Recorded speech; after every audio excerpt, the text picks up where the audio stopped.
சிவபெருமானுக்கு மொத்தம் தமிழ்நாட்டில் மட்டும் 270க்கும் மேற்பட்ட பாடல் பெற்ற ஸ்தலங்கள் இருக்குது. அது இல்லாமல் மிகவும் சிறப்பு வாய்ந்த சிவஸ்தலங்கள் நிறையா இருக்குது. அவ்வளோ சிவன் கோயில் இருந்தாலும் பெரும்பாலான சிவபக்தர்களுக்கு அண்ணாமலையார்னு ரொம்ப இஷ்டம். அதை வார்த்தையில் சொல்ல முடியாது. அண்ணாமலையார்னு பேரை கேட்டாலே உடல் சிலிர்த்து கண்ணில் தண்ணி வர அளவுக்கான பக்தர்கள் நிறைய பேர் இருக்காங்க. அப்படி என்ன அண்ணாமலையார் கிட்ட இருக்குது? ஏன் அந்த அளவுக்கு ஒரு பாசம், காதல், அன்பு அண்ணாமலையார் மேலே? அதற்கு காரணம் யார்?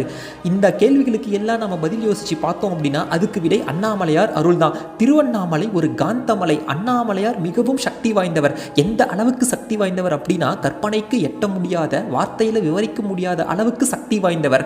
அதை விட முக்கியமான ஒரு விஷயம் என்ன அப்படின்னா எந்த அளவுக்கு சக்தி வாய்ந்தவரோ அந்த அளவுக்கு கருணை உடையவர்.